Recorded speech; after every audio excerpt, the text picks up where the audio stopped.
A BMW versus Mercedes comparison is always epic, cutthroat and exciting, more so when they are the popular SUVs. Now the GLC has been a very strong product for Mercedes for a while now, and the X3 is here in an all-new avatar to steal some of its thunder. Can it manage to do that? That's what we're here to find out.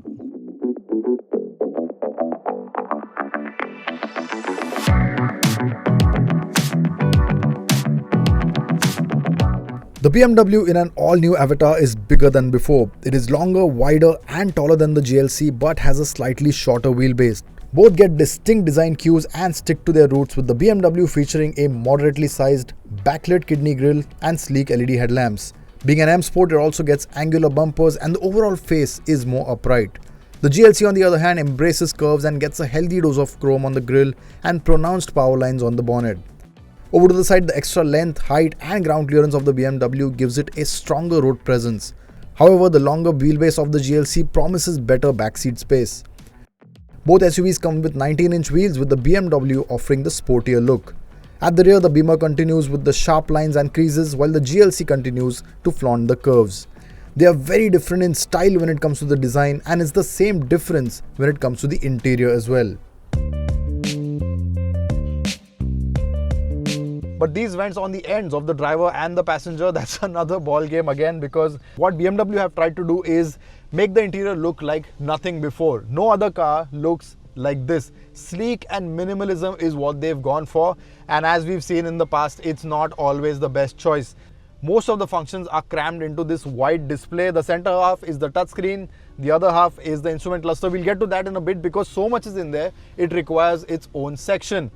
But apart from that, you have not a single button on the dashboard. It's a completely sleek look, and what dominates most of the dashboard is this recycled polyester material. It's got a bit of a mesh look to it, and that is going to be difficult to keep clean.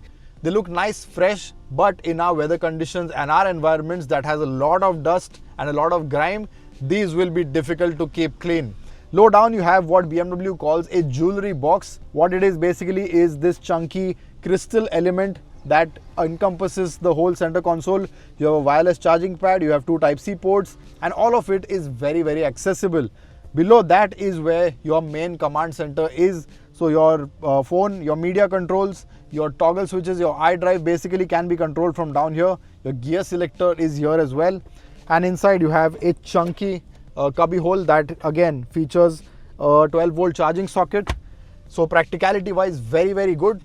The steering wheel is a proper M Sport steering wheel, so fat and chunky, very sporty. You have the M badging here as well, some metal on it, and that's probably the only metal. Apart from that, everything is plastic. Now speaking of odd bits, you have these vents that are rather tricky to use, but the center vents are still okay. What's even trickier are the vents on the ends for the driver and the passenger. You have a touch sort of haptic feedback for the flow, and then even the setup is quite odd, so getting it right will take some time. But at the same time, you don't have any dearth of lighting. You have this big chunky crystal element here. You have the chunky slab right here. More lighting elements in the doors as well. So overall, at night, this thing will completely come into its own, give you that lounge-like feeling if you like that. And that's what it is. Compared to the GLC, which is a lot more traditional, this takes a completely different approach. We'd love to know down in the comments what you think about that. Then you have the seats. Now these are really comfortable seats, not as soft as I would have liked, but support is excellent. The bolstering can also be adjusted. You have extendable under thigh support as well, which is manual, but it does help a lot. Both seats in the front are ventilated as well, not heated, which you do get on the Mercedes, but it's okay. Ventilated, I think for our conditions is much better suited. And the problem of the narrow footwell of the GLC is not present here, so you have a good amount of space for your feet, and long journeys as a result won't be bad at all.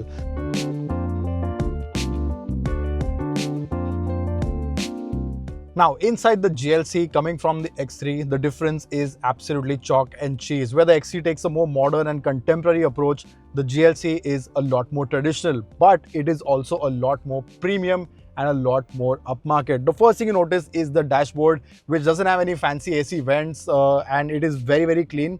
But the materials used is what makes it feel rich. There is none of that recycled gruffy material that you have on the X3. Instead, you get a lot of soft touch, a lot of wood with metal, pinstriping as well. You've got this gloss panel in the center, not black gloss, so it doesn't really attract smudges or scratches, but you have this lovely carbon fiber look to it. Then you have the beige upholstery, which again opens up the cabin that much. And everywhere you touch, it's nice and soft. It feels like a luxury car, and that I think makes a lot more sense compared to the X3, which feels a lot sportier in comparison. Then you have the steering, which is not as chunky or nice to grab like you have on the X3, but it does the job well. It is the right size, and you have this plethora of switches on it, which is quite difficult actually, especially when you're going through the ghats, when you're taking 3-point turns, you do accidentally end up hitting some of the functions. So that is going to take some time to get used to. But apart from that, from where you're sitting, it's nice and comfortable. And speaking of comfort, the seats are soft. Compared to the X3, the cushioning is what stands out. Even though it does not have the support of the X3, the bolsters don't get the adjustment.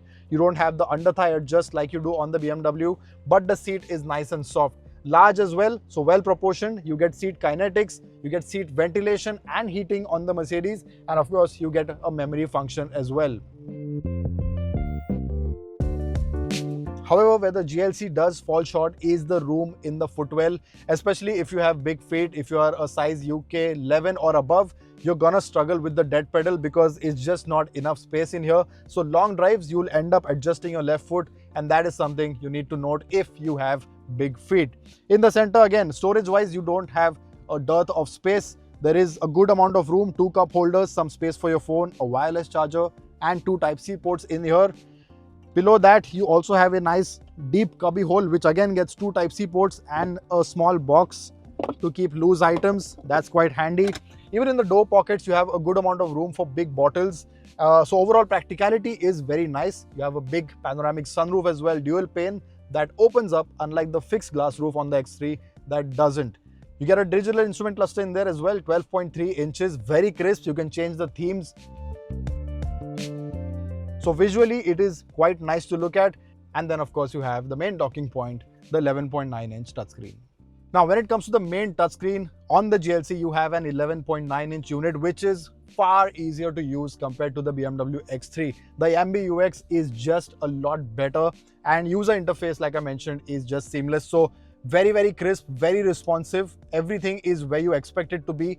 Very simple and neatly laid out, so you don't really struggle to find out where things are. You have some haptic buttons at the bottom as well for your drive mode, for the camera, and for the basic car settings. And of course, AC buttons are in here, HVAC settings are in the touchscreen. So yes, that is not the best, but where the BMW takes a 2-step process for the AC temperature or the fan speed, here in the Mercedes, it is far easier. The switches are always there, so you don't really have to look out for where the buttons are. Yes, it will take some time to get used to, but once you know where it is, it's not going to be that difficult. So usability wise, this is a lot better. And even in terms of the look and the design, I think this iPad style look is a lot better.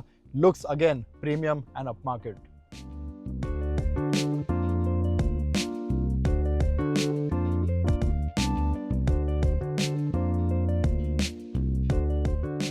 Now, while the dash has this recycled material and the minimalism, the main brains or the main highlight on this is of course this center touchscreen. It's part of this curved display that is one piece, but you have the center screen to yourself. Infotainment, HVAC, drive modes, ADAS, it's all packed in here. As I mentioned, not a single button. Now the problem is the UX UI is not user friendly. So you have these icons, so it feels like a mobile phone, but on a very big screen you have small icons, and that means finding what exactly you need is a bit of a task. You have your basic settings divided, so infotainment, vehicle, and the recently used apps, but it just is one extra step. Even adjusting the fan speed, you have to go right here into the fan, then adjust for fan speed. Temperature is right here, so that doesn't change. Your cool seats button are right here as well. So again, a 2-touch process for that. And the font is not exactly large, so you can't basically do it while on the moves. You have to be very specific and you have to be focused on it. Then you have the drive modes, which again, you have to go into vehicle and my modes, which is not handy at all. 3 modes: personal, which is a bit of a balance; sport, self-explanatory, it's sporty; and efficient, which will choke down the power. But if you want an individual mode, if you want to customize, you have to go into sport, and then you have to go into individual settings. Then you can customize for drivetrain if you want comfy drivetrain, sport plus, driving dynamics, which is your traction control, 3 settings for that as well. Steering can be adjusted for comfort or sport, so light steering in the city, sporty on the highway or on the twisties, and damping.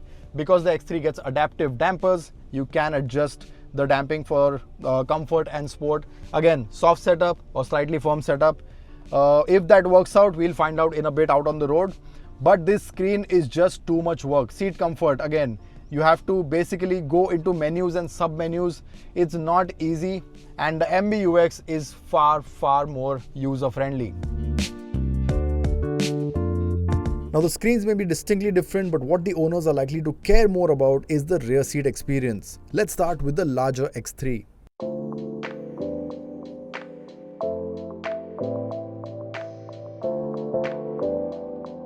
Now this new generation of X3 has grown in size. It's longer now, but the wheelbase in this comparison is still not long enough. The GLC has the longer wheelbase, and that does translate into not as much room in the back, but it's still healthy. You have a good amount of knee room. The underthigh support is quite nice. Headroom is not a problem at all because you have that boxy silhouette of a typical SUV. It doesn't taper down like you have on the GLC. So roominess is not a problem. Seating 3 won't be a problem either because the width is there, but this center tunnel is a bit too intrusive, and passenger sitting in the middle won't be comfortable. The other thing that robs away comfort is the backrest angle. It is far too upright, and that just doesn't give you that nice comfortable feel. Especially after a long day, you'd want to relax a bit, and that the X3 does not offer. And the big one is that it does not feel plush or expensive. You have these hard scratchy plastics, right in your vision, and it does not give a good look. Just the overall sense of richness is not there. You have this mesh recycled polyester like you have on the dashboard ahead, so not a lot of soft touch used. You have some soft touch on the door handles, and of course you have sun blinds as well to cocoon you. This big glass roof is what gives it that premium touch. The dual pane in the Mercedes doesn't really look as plush as this nice big panoramic roof, so that is a good bit. And you have a center armrest with 2 cup holders. Good seating position wise, so ingress and egress not a problem. You have a good view out like I mentioned, but what it needs to feel is plush and expensive. Now while the BMW X3 is the longer SUV here, it is actually the GLC that has the longer wheelbase, and as a result space in the back is quite impressive. You have a good amount of knee room. I'm over 6 feet, so space is not a problem for me. Headroom is good as well. I have at least 4 fingers above my head despite having a panoramic sunroof. Windows are nice and large. You have sun blinds as well. That's a neat touch. What you do miss out on is 3-zone climate control, so no climate control for the rear seats or blower control as well. You only have the AC vents, 2 Type-C ports, and some space in the center. Now 3 abreast you can accommodate, but the center passenger won't be comfortable because of this big transmission tunnel. The ones on the ends will be quite comfortable. You have space under the seats. These seats, as you can see, are nicely scooped out as well. That elevates even more space. You have some more room to keep magazines and documents. In the center armrest, you have a phone holder, or you have 2 cup holders as well. So that's a nice touch. And the overall seating position, the armrest positioning is also very nice, so you don't have to struggle too much. The view out is good. You're not sitting down or hemmed in. Yes, a bit more under thigh support would have been appreciated. That is something you feel is missing. And the cushioning overall is soft like we saw on the front seats as well. And then you have the backrest angle that is equally upright, just as the X3, so no big advantage in terms of the Mercedes. And again, like on the front, lots of soft touch materials. You have the stitching here as well, the Burmester sound system, which is fantastic, and then you have a lots of metallic touches as well. So overall, as a premium experience, the GLC offers more, and even in terms of the backseat space, this is a bit more comfortable. When it comes to boot space, the Merc wins the battle with 640 litres compared to 570 litres on the X3. Both boots can be extended by flipping down the rear seat backrest, which on the Merc can be done electronically. Both SUVs also get a space saver under the boot floor, and both feature an electronic tailgate too.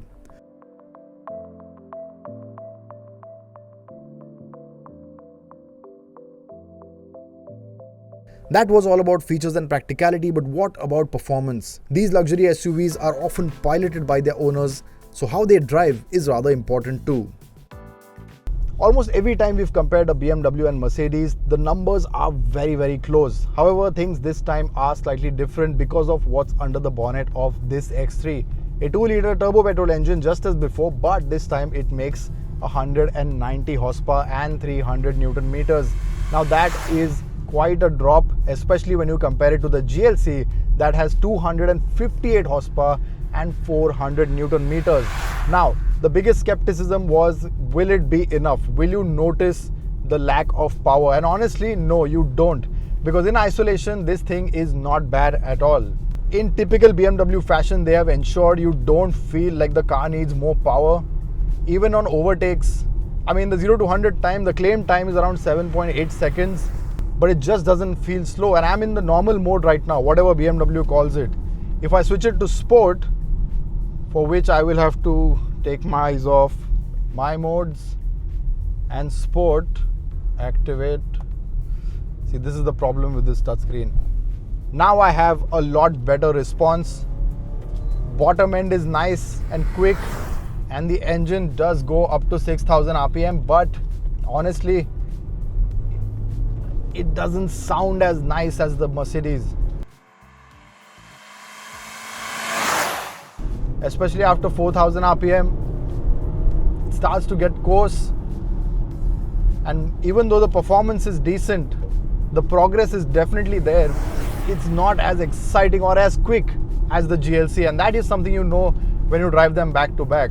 When you put your foot down, there's a slight hint of delay, very slight, and that is something that robs away of that exciting feel.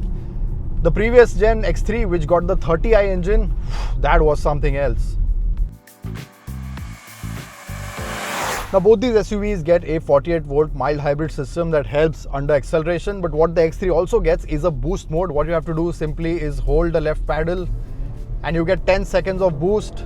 And yeah, I mean, it's not neck snapping, but it definitely is helpful, especially during overtakes.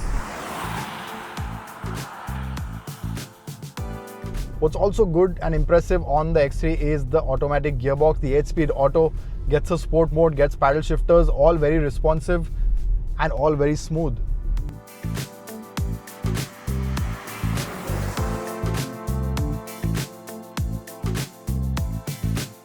Now from behind the wheel is where the GLC 300 has quite a bit of an advantage over the X3, primarily because of what powers it. It gets the same 2-liter turbo petrol engine as you have on the BMW, but this one makes 258 horsepower and 400 Newton meters. That's 70 horsepower and 90 Newton meters more than the BMW. And the performance, well, it is obviously fast. Low speed response is very good, and the engine pulls nice and cleanly all the way up to its 6,500 RPM red line. This really is a fast GLC. Now, of course, you also have drive modes to support it as well, between comfort, eco, individual and sport. But unlike the BMW, it does not get adaptive dampers, so you can't really change a lot, but you can configure into individual if you want the drive to be aggressive in sport mode. If you want the steering to have a bit more heft, then you can engage that in sport as well. But suspension is something you can't tinker about. But even as is, it is very, very good, and a driving enthusiast definitely won't mind this. And along with the performance of the engine, what's also nice on the GLC is the exhaust note towards the other half of the rev range, especially after 3000 RPM. You have that nice raspy note. No pops and bangs, sadly, but that acceleration is not coarse sounding and harsh. I'm not sure if you can hear it in the camera. I'll try it. It definitely has a sporty touch to it. Now, of course, it does sporty driving well because of the added power, but what it also does very well is regular sedate driving, and a lot of that has to do with the 9-speed automatic, because it is a very smooth gearbox, seamless to shift, and because it has that one extra gear, refinement is very good as well. What's also nice is the fact that the paddle shifters are quite responsive. They don't exactly hold the gear, but they do offer a bit more in terms of control. and that's always nice.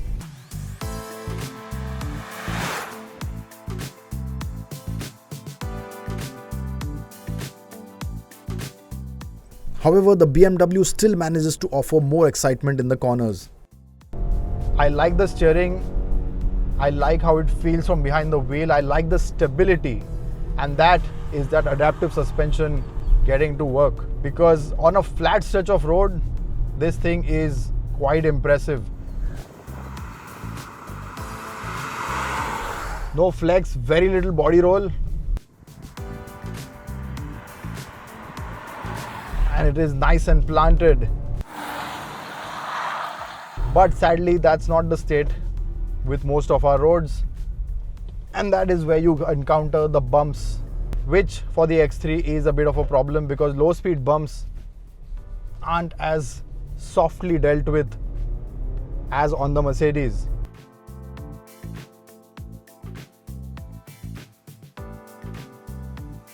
And speaking of driving dynamics, more specifically handling, because you have the steering adjustability from sport to comfort, you can change the heft, it's not too bad. Even compared to the BMW, this does feel quite nice and adept. The feel and feedback is good, the response is good, the steering is nice and fluid as well. Of course, no GLC owner is going to really push it, but for what it is very impressive. With the extra power and composed ride, the Merc comes out on top in terms of performance, and that is a win, especially against a BMW.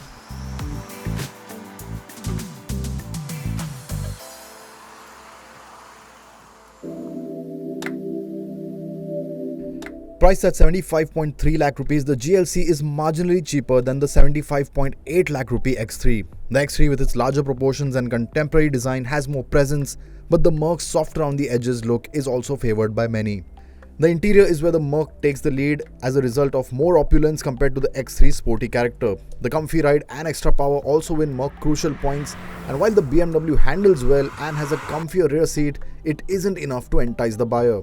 The GLC has always been lauded for being a well-rounded package with elegant styling, plush interior, good ride and a strong engine. Yes, the rear seat isn't as good as the X3, but the overall experience is. The GLC then takes more boxes for its target audience and hence is the winner of this comparison.